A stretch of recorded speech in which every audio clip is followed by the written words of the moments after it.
남은 6개월을 허투루 보내지 않겠습니다. 전북의 첫 민선 교육감으로 12년간 3선 임기를 지나온 김승환 전북 교육감. 지난주 신년 기자회견에서 올해 남은 임기 마지막까지 맡은 역할과 책임을 다하겠다. 이렇게 밝히면서 올해 계획을 내놨어요. 또 지금 대선 국면에서 나오는 교육 정책에 대해서도 쓴소리를 마다하지 않아서 눈길을 모았습니다. 직접 만나서 자세한 얘기 들어봅니다. 김승환 전북 교육감 지금 자리했습니다. 안녕하세요. 네, 안녕하세요. 네. 제가 학교에서 뵀었던 때가 정말 말 그대로 엊그제 같은데 네. 이렇게 스튜디오에서 뵙게 되니까 더욱더 반갑습니다. 맞습니다. 네. 전북의 첫 민선 교육감으로 선출이 되시고 12년간 3선 꽉 채우셨습니다. 네, 다 채웠어요. 네. 그리고 이제 마지막 6개월 남겨놓고 계시는데 마지막으로 혁신을 위해 달리시겠다고 지난주 신년 기자회견에서 밝히셨어요. 네. 보편적 교육 복지를 더 세밀화하겠다. 음, 교육비 부담을 더 줄이도록 하겠다. 음, 저소득층 학생 맞춤형 교육을 늘리겠다. 이런 내용을 밝히셨는데 음. 이런 내용을 이제 종합해 보면은 경제 조건 때문에 학생들이 불이익을 받지 않는 그런 상황을 만들겠다. 이런 의지를 좀 강하게 볼 수 있었는데요. 이 부분에 대해서 남은 임기에 구체적으로 어떤 계획 가지고 계신가요? 네, 우리 아이들을 보면 소외지대에 있는 아이들이 있습니다. 네. 그것은 경제적 소외만 아니고 정서적 소외도 있는 것이죠. 예를 들어서 조선 가정에게는 경제뿐만 아니라 정서 문제도 발생을 하는 것이거든요. 우리나라가 아직도 이게 국가적 통계가 없을 거라고 짐작하고 있는데 네. 교통사고 사망자가 굉장히 많은 나라지 않습니까? 네네. 그럼 거기에서 교통사고 고아들이 발생하거든요. 아, 부모가 사망함으로 그렇죠, 인해서. 그렇죠. 네, 근데 오랫동안 우리나라가 국가적 통계를 안 잡았어요. 네. 근데 굉장히 심각한 문제잖아요. 그런데 요즘에 유럽 뉴스를 보면 코로나 고아들이 발생을 합니다. 코로나 고아요? 네, 엄마 아빠가 다. 아, 코로나로 사망해서요? 그렇죠, 그렇죠. 아.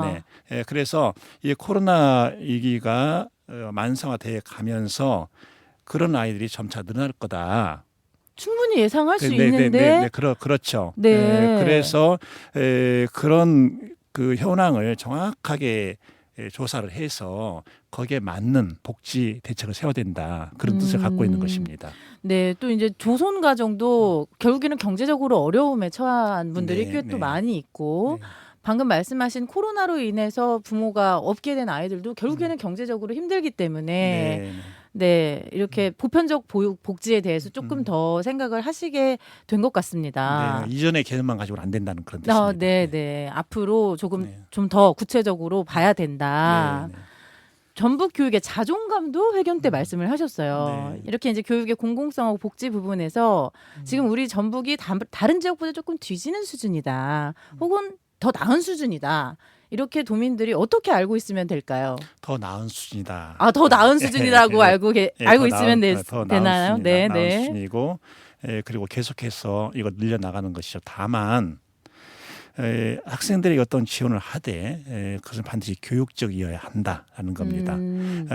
작년에 그리고 재작년에 다른 시도 교육청 중에는 국민들에게 기초생활비 지원하는 것처럼 네네. 학생들에게도 현금 지급한 사례들이 있거든요. 네네. 그런데 우리 전북 교육청 그건 안 한다고 했습니다. 그건 하지 않고 현금 지원은 안 한다. 그건 안 한다. 그리고 다른 걸 했어요. 책꾸러미 사업으로. 책꾸러미 저도 네, 받았습니다. 그렇습니까? 네. 유초 중고 아이들에게 네네네. 똑같은 금액으로 책을 살 수 있도록 그렇게 해준 것이죠. 네, 그래서 저희 아이들도 그 책꾸러미 사업을 통해서 그 유치원이나 학교에서 그 종이에 그 책 읽고 싶은 네. 책을 써오면 네. 그 책을 주겠다라고 네. 해서 굉장히 잘 보고 있습니다. 네, 그래서 전북 교육에서는요 아이들에게 권장도서 이런 걸 말하지 않습니다. 네. 뭐가 너에게 맞는 책인지 스스로 결정할 수 찾아라. 있도록. 예, 그런 것이죠. 네, 보고 네. 싶은 책을 골라서 굉장히 어린이 친구들도 만족했던 기억이 있습니다. 네.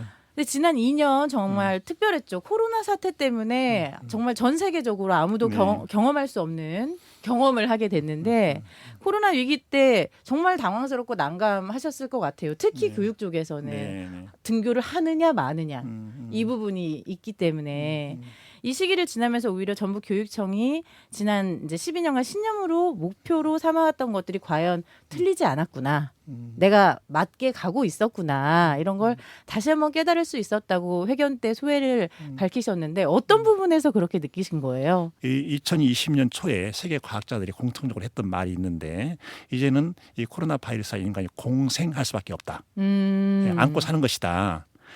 그렇다면 이 상황이 오래 가면 갈수록 더 안 좋은 상황으로 갈 거다. 네. 그렇다면 지금이 어떻게 보면 가장 이렇게 좋은 조건인데 이때 어떻게 할 거냐. 이때 답은 최대한 학생 아이들을 학교로 불러들이는 거다.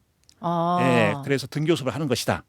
이런 판단을 했습니다. 네. 그리고 그것을 2020년 1월에 청와대에서 대통령과 시도교육감들 간담회 할 때 그때 제가 교육감회의 회장이었거든요. 네네. 대통령께 이렇게 말씀드렸어요. 대통령님, 이 코로나 위기 상황에서 가장 중요한 것은 학교 교육 과정을 최대한 정상적으로 운영하는 것입니다. 네. 여기에 피해가 최소화되도록 해주십시오. 이렇게 했거든요. 네네. 그런데 정부는 정반대로 계속 1차, 2차, 3차, 4차 등교 연기를 했잖아요. 네, 못 가겠죠. 못 가겠죠. 그런데 그때 상황과 지금 상황을 비교해 보십시오. 그때 상황, 지금 상황이 훨씬 안 좋잖아요. 네, 차라리 그때 나갔어야 되는 거죠. 그렇죠. 그래서 이래서는 안 되겠다. 전북 교육청만이라도 단호하게 나가야 되겠다라고 해서 최대한 등교 수업으로 전환한 겁니다. 네, 현실을 봐야 되는 거죠. 네. 정말 등교를 하느냐 마느냐. 그때 무분별하게 등교를 계속해서 계약 연기를 했던 것에 대해서 네. 정부는 아무 책임이 없잖아요. 그때 우리가 판단 잘못했다 이 말도 안 하잖아요. 네, 그런 부분이 좀 아쉽게 남기는 네, 합니다. 네. 앞으로 대선이 2달도 안 남았습니다. 이제 60일 정도밖에 안 남았는데 교육과 입시 정책에서 대선이 갖는 이 영향력이나 힘 이게 어느 정도인지 궁금합니다. 거기에서 문제 제기를 정확하게 하고 대안을 올바로 세운다면 그건 굉장히 파급력이 크죠. 네. 그런데 현재로서는 아무것도 안 보인다는 게 지금은 아무것도 안 보여요. 그래서 느낌이 아무것도 안 보인다는 것은 아무것도 모른다는 것이구나. 교육 정책에 대해서는 뭐 모르는 것입니다. 네. 네. 그 영향력은 절대적일 수 있습니다. 이거 가능성이에요. 네. 그런데 이 가능성을 제대로 활용하지 못하면 그 권한은 전부 교육 관리들과 관변 교수에게 돌아가는 겁니다. 지금 그런 시스템이 계속 유지되고 있는 거죠. 네. 일단 대통령이 좀 교육 정책에 기본적으로 관심이 좀 있어야 바뀔 수 있을 텐데 네. 아직은 좀 관심이 없는 것 같다. 관심이 없고 모르고. 모르고 안타깝습니다. 이 시기들 이렇게 돌아보시면서 12년이나 되셨으니까요. 네. 돌아보시면서 특히 꼽아볼 만한 이게 좋은 얘기 아니고 기억할 만한 흑역사가 있다면 뭐가 있으실까요? 2019년에 교육부에서 중요한 회의 하나가 있었어요. 그게 네. 교육자치 정책협의회이거든요. 줄임말로 교자협인데 교자협. 거기는 장관과 교육감회 회장이 공동 의장으로 되어 있습니다. 네. 근데 거기에서 유초중등 교육 권한 분배에 관해서 중요한 의결을 했어요. 이게 네. 됐는데 그때 장관이 아마도 그 강원도 그쪽에 학생들 뭐 야영 그 사고가 나면서 그 현장으로 가면서 이제 협의회 회장인 제가 회의를 주재하게 된 것이죠.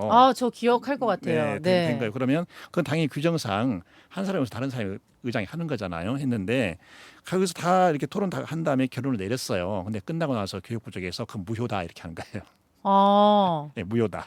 교육부가 원하는 결과가 아니었나 보죠? 자기들이 원하는 게 아니라는 거죠. 그래서 무효다 이렇게 한 거예요. 그러면은 다시 회의를 한 거예요? 이제 그것을 일단 무효를 하는데 그 다음에는 이제 회의를 열 때마다 이제 계속 유야무야 이렇게 이제 밀고 가는 거죠. 그런 중요 내용이 결의가 됐음에도 불구하고 네. 교육부가 원하지 않는 방향이라면은 네. 언제든지 무효를 시킬 수 있는 네, 우리는 교육개혁 할 수 없다 이거예요. 네. 그런 경험을 네, 하셨군요. 네, 직접 그런 네, 경험을 네, 하셨군요. 지금 대선이 코앞인데 뭐 계속 말씀하신 것처럼 그 교육 개혁에 대해서는 아무도 관심이 없나 봐요. 네, 네. 제가 이런 얘기를 해도 되는지 모르겠습니다. 괜찮아요. 정치인들 네네. 중에 이런 말 합니다. 정치인들은 교육 이 문제는요, 우리가 손대서 이득이 될 게 하나 없습니다. 손댈수록 부담입니다. 이렇게 말을 하거든요, 자기들이. 네. 아, 그렇군요. 그래서 그런지 국가적 의제에 대한 정책 경쟁이 전혀 보이지 않아요. 없죠. 교육 네. 관련 교육과 입시 얘기는 거의 이슈화되지 않고 그나마 있었던 얘기 중에 뭐 수능을 정시화한다, 뭐 전부 정시화한다, 그렇지, 예. 뭐 그 정도 얘기 나오는 것 같아요. 수능 정시비를 높이겠다. 뭐 네, 이런. 그리고 뭐 그 외에는 20대의 부동층, 청년 표심을 잡자 뭐 이 정도인데 이런 상황을 보시면서 어떤 생각하세요? 국가 운용 철학이 필요하잖아요. 네. 현재 21세기 한국, 대한민국 이런 국가다. 이런 국가를 이렇게 좀 만들어가고 싶다. 그럼 이것이 우리나라의 발전뿐만 아니라 인류사의 발전으로 동동을 기여를 하게 될 것이다. 네. 그러면서 국민들의 삶의 만족감이 높아질 것이다. 그리고 청년들은 이런 나라에서 우리가 한 생을 걸만해. 그런 용기와 자신감을 갖게 될 것이다. 이런 이제 국가 운용 철학이 보여야 되는 것이거든요. 네, 네. 근데 이런 철학을 세워놓고 이걸 밀고 나가다 보면 또 어딘가 화살이 날아옵니다. 근데 그런 화살은 맞아야 돼요. 운명적으로 네. 맞아야 되는 거예요. 네. 화살 안 맞고 피 안 주고 어떻게 국가를 이끌어 나가겠습니까? 네. 그런데 오로지 표만 보이면 간다는 거죠. 표만 보이면 말하고 표만 보이면 간다. 표가 안 보이면 말 안 한다. 그러니까 교육 정책과 관련해서는 표 받을 일은 없고 화살 맞을 일만 있으니까 그러니까요. 안 한다는 네, 그런 거예요. 말씀이시군요. 네. 지난 기자회견 때 또 화제를 모았던 게 이재명 후보의 8대 교육 정책에 대해서 김승환 교육감님께서 가사와 곡조 없는 공허한 노래라는 생각이 들었다라고 밝히신 부분도 방금 말씀하신 거랑 유사한 내용인 것 같습니다. 네. 이렇게 정치적 수사, 정치적 선언이 현장의 교사들의 마음을 움직일 수 있겠냐. 말도 안 된다. 약간 이렇게 저는 이해를 했는데 구체적으로 어떤 문제를 느끼신 건가요? 네, 우리가 노래를 듣잖아요. 노래 들으면 맨 먼저 노래 제목을 보죠. 네. 그리고 그 가사는 그 제목을 풀어가는 언어잖아요. 네. 그리고 그 언어를 어떤 박자로 할 거냐, 발라드로 할 거야, 블루스로 할 거야, 재즈로 할 거야, 아니 힙합으로 할 거야, 컨트리로 할 거야 이렇게 구분하잖아요. 네네네. 그런데 그러면서 이제 그걸 보면서 노래를 우리가 감상하거든요. 네. 감동을 하고 그러는데 안 보이는 거 이게 도대체 가사가 안 보여요. 이렇게 당연히 주제 없고 가사 없고 그리고 리듬 없단 말이에요. 네. 그러면 이걸 우리들 어떻게 하라고? 딱 이런 봤을 때 이거 뭐 어떻게 하라는 거야? 무슨 얘기하는 거야? 그거죠. 예. 네. 그런 식으로 이가 비유를 했던 겁니다. 그러니까 오죽이 답답하면 이런 표현을 했겠습니까? 네. 그 교육감님께서 그렇게 보실 정도면 현장에 있는 교사들은 뭐 더 말할 것도 없겠습니다. 제가 저게 2010년에 교육감 이름 처음 시작할 때 그때 교육부 장관과 교육부 간부들에게 이런 말을 했습니다. 다른 교육감들 같이 앉아 있었고 어떤 정책이 교사에 관한 정책이다라고 하면 맨 먼저 교사에게 물어보십시오. 네. 아이들에 관한 정책은 맨 먼저 아이들에게 물어보십시오. 아이들 모른다고 다 압니다. 그래야 그 정책이 제대로 나오는 것이 그렇지 않으면 그 정책은 성공할 수가 없습니다. 지금까지 나온 정책, 교원 정책, 학생 정책 전부 관료들이 책상머리에서 만든 거 아닙니까? 그래서 지금 이 순간에도 답은 똑같습니다. 어떤 대선 후보 진영에서 아니면 국가에서 어떤 교육 정책을 내놨다? 그러면 교사의 가슴속에 감동이 일어나고 아이들이 좋겠다 이러면 성공한 거예요. 그건 좋은 거예요. 근데 이거 뭐지? 이해를 못할 정도다. 그건 이미 의미가 없다는 것이죠. 네. 그러면 우리 교육관님께서는 어떤 부분이 담겼어야 될까 이런 생각도 해보셨어요? 정확하게 철학을 세워야 되는 것이죠. 우리 대한민국 교육 정말 중요한 것은 이 교사가 내가 다른 어떤 나라에서 교사한들 이보다 더 즐거울 수 보람을 느낄 수가 있을까? 이래서 내가 교사인가 봐. 교사 너무 좋아. 그렇죠. 다시 태어난다 해도 나 이 길을 갈 거야. 어머, 네. 그런 보람, 자긍심. 그리고 아이들은 학교가 이렇게 좋은 곳이야. 학교 너무 재밌어서 내일도 가고 싶어. 그러니까 엄마 품이나 학교 품이나 똑같네. 네. 그런 즐거움이 있어야 된다는 것이 실제로 OECD에서 피사라고 해서 학생들 학업 성취도 평가하는 게 있거든요. 네. 우리나라 아이들 점수는 높아요. 그런데 가장 중요한 게 학습 흥미도가 바닥입니다. 가장 낮아요. 그러니까 열심히 시키니까 하긴 하는데 즐겁지 않다는 거죠. 이게. 너무 슬퍼요. 그래서 이 정도 말 한마디 정말 학습 흥미도가 점수는 떨어져도 학습 흥미도가 OECD 국가 중에서 가장 높은 그런 나라로 만들어 보겠다. 이렇게 나와도 되잖아요. 뭐 공부야 시간이 지나면은 다 되는 것인데 계속 좀 강제로 시키는 부분이 있긴 있습니다. 그리고 지금도 정치인들이 늘 말하잖아요. IT 사회 지식 기반 사회라고 말을 하잖아요. 네. 이게 무슨 의미인지 아이들과 관계에서 이런 사회는요. 아이들이 클릭하면 다 나옵니다. 자기가 궁금해하는 게. 그럼 아이들에게 필요한 게 뭐겠습니까? 그것을 어떻게 활용할 것인지 그걸 아이들에게 알려주는 거거든요. 네. 방법을 알려주는 거예요. 그런데 지금 대한민국 교육은 여전히 아이들 속에 집어넣으려고 하는 거예요. 그냥 아이들은 지식하는 것이죠. 이게 학습이야 노동이야 이렇게 되는 거죠. 이게 학습이야 노동이야가 너무 지금 와닿습니다. 제가 또 자식을 키우는 입장에서 네. 내가 우리 아이들에게 노동을 시키는 것은 아닌가 네, 네. 이런 반성을 좀 하게 됩니다. 그 다른 후보들 뭐 교육 정책도 좀 보셨어요? 윤석열, 안철수, 심상정 후보도 교육 정책을 내놓으셨을 텐데 윤석열 후보의 교육 정책에 대해서는 어떤 생각이신지도 좀 궁금합니다. 뭐 대답할 것이 없어요. 이게. 없습니까? 그다음에 네. 심상정 후보는 제가 그 인간적으로도 또 정치인으로서 그냥 좋아하거든요. 그분에 네. 대해서는. 근데 이번에 교육 뭐 잠깐 몇 가지 언급했는데 아니 사대 출신인데 잘 이제 모르네. 네. 그래서 조금 아쉽네요. 안철수 후보님은 어떠세요? 대동소이하죠. 네, 다 뭐 모르겠다. 네. 최근에 이제 조영달 서울대 사회교육과 교수가 이런 정책을 내놓으면서 또 화제가 된 게 있어요. 그러니까 서울대를 비롯한 주요 상위권 3, 40개 대학의 학부를 폐지하자. 이들 상위권 대학은 대학원 연구 중심으로 전면 개편하고 지역에 위치한 나머지 대학을 학부 중심 체제로 운영하자. 이렇게 되면 자연히 대학 서열 구조가 허물어지고 지역 대학과 지방은 활성화의 계기를 마련하게 된다. 이제 근데 이분이 윤석열 후보 캠프의 교육 정상화 본부장이라는 거예요. 네. 그래서 이게 이제 정책본부에 전달이 됐다는 건데 이 정책에 대해서는 어떻게 생각하세요? 현실화될 수 있나요, 일단? 그 현실 가능성 없고요. 실효성도 없고 저게 과거로 한번 돌아가 보죠. DJ 정부 때 당시 김대중 대통령이 박찬석 경북대 총장에게 요청한 게 있습니다. 요청한 내용은 총장님께서 지방의 총장님들과 함께 청와대 앞으로 와서 연자시를 한번 해주세요. 그랬다는 거예요. 네. 연자시를 그게 뭐냐? 국가가 균형적으로 발전해야 되니까 지방대학도 성장이 되지 않겠냐. 네네. 그러니까 이런 요지 그리고 지역 인재 균형 선발할 수 있도록 이런 겁니다. 지역에 각종 공기업들이 있죠. 네. 거기에 신규 사원을 채용할 때 그 지역 인재들을 우선 주는 네네. 거죠. 네. 그래서 뭐 50% 이상 이런 식으로. 네네. 저는 그것을 제대로 하려면 그 지역에서 초, 중, 고 12년을 다녀야 된다고 봐요. 네. 그러면서 그 박찬수 총장님은 그래요. 그때 말이 이해를 못하겠다. 왜 나한테 이런 말? 대통령이 힘을 할 수 있지 않냐. 그런데 워낙 저항이 심하니까 관료 세력 그다음에 기득권의 저항이 심하니까 나한테 힘 좀 실어줘라 그런 의미였다는 거예요. 네. 그런 의미였는데 결국 그 실현됐을까요? 안 됐을까요? 윤자 씨가? 안 됐죠. 네, 그러니까 네. 지방에 있는 총장님들도 결코 사고를 지방 중심으로 안 하는 사람들이 많다는 거예요.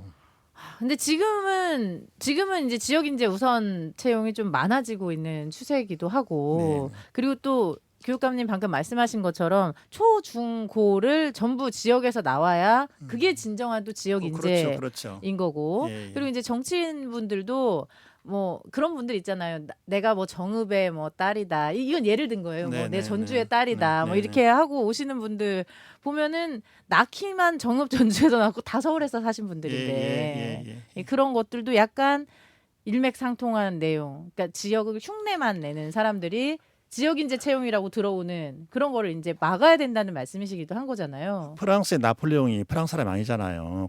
코르시카 출신이잖아요. 그렇잖아요. 아돌프 네. 히틀러가 독일 사람이었습니까? 네, 그렇죠. 근데 이제 3선 임기가 끝나셨어요. 예. 헌법학자시고 또 이제 교육 수장 출신으로서 지역을 위한 나의 역할이 조금 더 남았다. 하고 싶다. 지역을 위해서 무슨 어떤 역할을 하고 싶다. 이런 생각은 안 하시는 거예요? 떠나시는 겁니까, 그냥? 아니 그 우리 전북 도민들께서 김성환 저 사람 이제 뭐 이 정도면 충분히 했네. 우리가 더 요구하는 것은 무리지. 이제 잘 사세요 이렇게 하면 좋겠어요. 아, 네. 좀 놓아달라 나를. 예. 네, 좋습니다. 청취자 여러분, 김승환 교육감님 이제 놓아주십시오. 네. 마지막으로 학생, 학부모, 교사를 포함한 전북 도민들에게 하시고 싶은 말씀 해주실까요? 네. 우리 전북 교육의 현재의 상태는 교육감 한 사람 또는 교사 몇 사람, 교육행정가 몇 사람 손에 의해서 만들어진 것이 아닙니다. 많은 사람들이 호흡을 같이 해줬습니다. 학부모들께서도 같이 해주셨어요. 지역사회도 같이 해줬고 그래서 오늘날의 전북교육이 됐고 저는 이 전북교육을 전북교육의 고결성이라고 표현합니다. 아, 고결성이요. 네, 그리고 수많은 다른 지역에서 전북교육을 봐라 이렇게 말을 하고 있습니다. 네. 굉장히 감격스러운 것이죠. 네. 네. 12년의 성과입니다. 네, 네, 그렇습니다. 전북 교육의 고결성. 예. 네. 전북 교육이 약간 좀 앞으로 나아가는 느낌을 많이 받기는 했습니다. 네, 네. 그래서 교육감님의 그런 철학이 계속 이어질 수 있으면 더 바랄 나위 없지만 이제 떠나시니까 네. 놓아달라고 하시니까 네. 놓아드리겠습니다. 네, 이제는. 고맙습니다. 네, 오늘 나와주셔서 정말 네, 감사합니다. 고맙습니다. 지금까지 김승환 전북 교육감이었습니다. 우리나라 교육 정책의 대선이 갖는 의미가 뭔지, 또 지금 대선 후보들의 교육 정책은 몇 점이나 되는지 어제 김승환 전북 교육감과 짚어봤습니다. 결론은 이거였어요. 대선이 갖는 의미 아주 크다. 그런데 지금 후보들의 교육 정책 매우 아쉽다는 것이었습니다. 그냥 아쉬운 걸로 끝낼 수는 없어서 대선 후보들에게 김승환 교육감이 던지는 수능과 입시 제도에 대한 제안 지금부터 전하려고 합니다. 이 내용을 담으려고 저희가 김승환 교육감의 이야기를 어제 인터뷰에 이어서 녹음으로 더 담았는데요. 현장에서 길어올린 아주 현실적인 제안 지금부터 함께 들어보시죠. 회견 때 이제 수능 문제도 지적을 하셨어요. 네. 저도 수능에는 좀 관심이 많아요. 제가 또 재수를 했기 때문에 네, 네. 수능에 또 관심도 많았는데 지금 수능은 폐지하거나 대학 입학을 위한 자격고사로 한정해야 된다. 우리 수능 공정성에 목숨 거는 정책은 안 된다. 이런 말씀도 하셨어요. 네. 그럼 우리 입시에서는 현실적으로 어떤 대안이 있을까요? 수능이 없어지면? 수능 자격고사 한 적이 있어요. 아, 그래요? 네, 저는 예비고사 세대인데 네. 그때는요 합격 불합격만 정했어요. 아, 그래요? 네, 그러니까 예비고사에 통과해야 그걸 가지고 대학 지원할 수가 대학을 있었어요. 아, 네. 그래 우리가 이미 자격고사를 한 적이 있다. 여러 해 했어요. 그리고 이게 수능 점수를 가지고 이렇게 순위를 매기면 공정하다라고 하는데 그 점수는 결과죠. 근데 네. 과정 없는 결과가 없잖아요. 예를 들어서 강남에 있는 특목고 아이들이 그 점수를 받게 된 과정이 있을 것이고 네. 저게 우리 그 지역에서 무주, 고창, 순창 이런 데서 그 수능 점수를 받은 결과 그 과정이 있지 않겠습니까? 네. 그 과정은 이미 기울어진 운동장이다 이겁니다. 그렇죠. 근데 그걸 어떻게 공정하다고 말할 수가 있냐 하는 거예요. 진짜 맞는 말씀이십니다. 네, 아니 그 한 나라를 이끌어가는 사람 정치인들의 공정 의식이 그 정도냐 개탄한 일이죠. 또 하나는 조국 그 사태가 일어나면서 그때 수시 문제가 발생했잖아요. 네. 그런데 그런 수시는 존재하지 않아요. 그러니까 계속해서 검찰이 문제 삼을 때 그 문제 삼았던 그 수시는 존재하지 않았어요. 그 순간에 이미. 그런데 국민들은요 착실하고 있는 거예요. 여전히 그 제도가 있는 것처럼. 아, 수시 제도가. 네. 그런 문제가 있을 거라고 보고 없애버렸거든요. 예를 들어서 외부에서 상 받아오는 거 그거 못 써요. 아, 그래요? 네. 저도 몰랐네요. 근데 여전히 할 수 있는 것처럼 이해하고 있었잖아요. 네, 그래서 뭐 상 많이 받고 예. 그러면 이제 대학 수능 못 봐도 네. 수시로 좋은 대학 갈 수 있다. 이렇게 그렇게 생각하는 생각한 거죠. 사람들이 많이 있거든요, 여전히. 네. 그리고 또 하나는 지금 우리나라 몇 개 대학, 그 카이스트, 포항공대 이런 몇 개 대학은요 이미 정부가 말하기 전에 수능은 참고 자료를 쓰고 아. 그리고 학교 대내 면접으로 다 걸러냈습니다. 그래서 지금도 여전히 그런 대학에서 우수한 인재들이 나오는 거예요. 우수한 인재는 정말 세계에 나가서 이름을 낼 만한 그런 인재들이 나오고 있는 거예요. 근데 나머지 스카이 이런 데 얼마나 내고 있습니까? 인재를 못 내잖아요. 아, 그런데 왜 이런 얘기가 이런 얘기를 네. 교육감님만 알고 계시는 거예요? 말 몇 번 했어요. 했는데도 왜 우리가 대화를 네. 할 때 지금 내 말이 저 사람에게 들어가고 있다 안 들어가고 있다 뭘로 보고 합니까? 눈으로 보고 알죠. 네. 이게 보고는 있는데 눈은 정지돼 있는 거예요. 안 들어가는 거죠. 정말 교육감님 말씀처럼 이렇게 그 수능을 자격 시험 뭐 합격 불합격으로 하고 각 대학마다 자신의 그런 철학이나 네. 신념에 맞는 그런 친구들을 입학하게 하는 방식으로 학교를 운영해 나가면 더 훌륭한 인재들을 배출할 수 있다는 것이잖아요. 그렇죠, 그렇죠. 네, 그런 것도 좀 고민을 해봐야 되는데 지금 후보들이 또 고민하고 있지 않다는 네. 그런 것이고요. 그리고 출신 학교가 인생살이에 프리미엄을 주는 이건 없어야 되는 거예요. 그래서 그렇게 하기 위해서 아까 그 지역 인재 균형 선발 이건 꼭 해야 되는 것이고요. 네. 지역 인재 균형 선발도 저도 이제 그 아까 잠깐 말씀드렸지만 초중고 낳고 고등학교에서 대학교까지 지역에서 전부 지역을 충분히 이해하고 있는 사람이 채용이 돼야 되는 것이 맞고 정치인도 마찬가지.